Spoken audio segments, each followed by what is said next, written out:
का करे सुना सुनावा। भैया गईले बहरवा ये भौजी कैसे करबू झगड़वा ये भौजी। भैया गईले बहरवा ये भौजी कैसे करबू झगड़वा ये भौजी। भैया गईले बहरवा ये भौजी कैसे करबू झगड़वा ये भौजी। चेहरा मुरझाई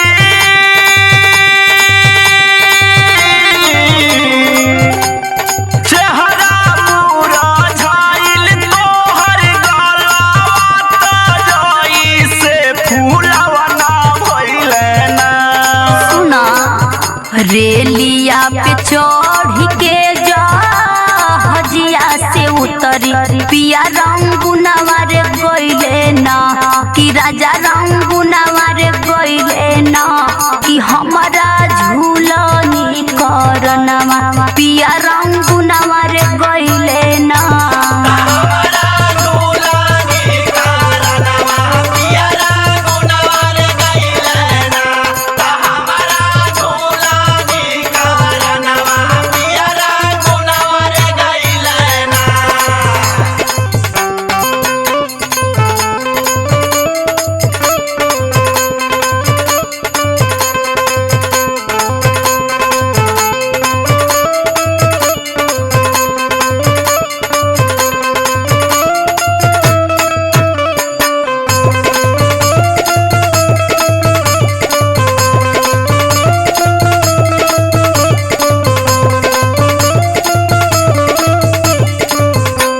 अरे और भी दिक्कत बा सुना बलमा पे दर्दी न हम पे मोहिले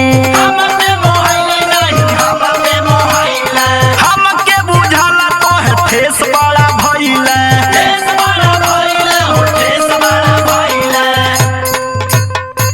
बलमा पे दर्दी न हम पे मोहिले हमके बुझाला तोहे ठेस बड़ा भइले। लगत बुझतारा दिल हमार तोड़ दिहले तनहाउ छोड़ पिया निरमोहिया रे भइले ना कि राजा निरमोहिया रे भइले ना कि हमरा झूलनी करना पिया रंगुनवा रे गइले ना।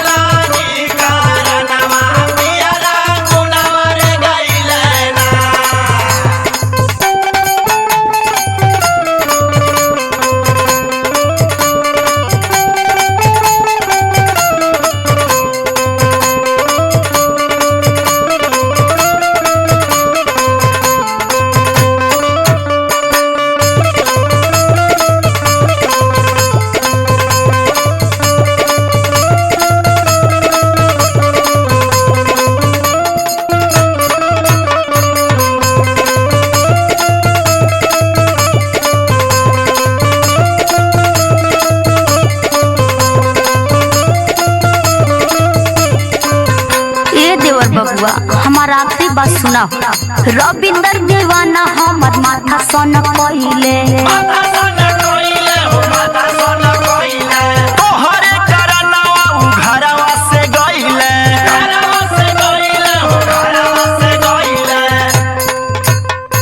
रविंदर दीवाना हमर माथा सन कइले तोहरे करनवा उ घरवा से गइले।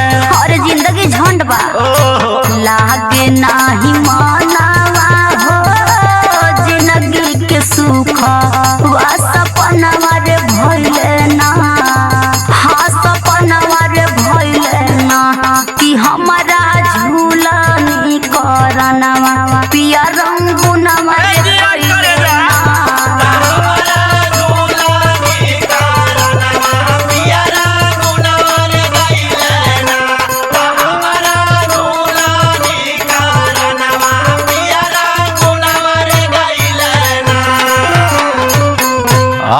सही में माहौर माटी बात तुर जिंदगी।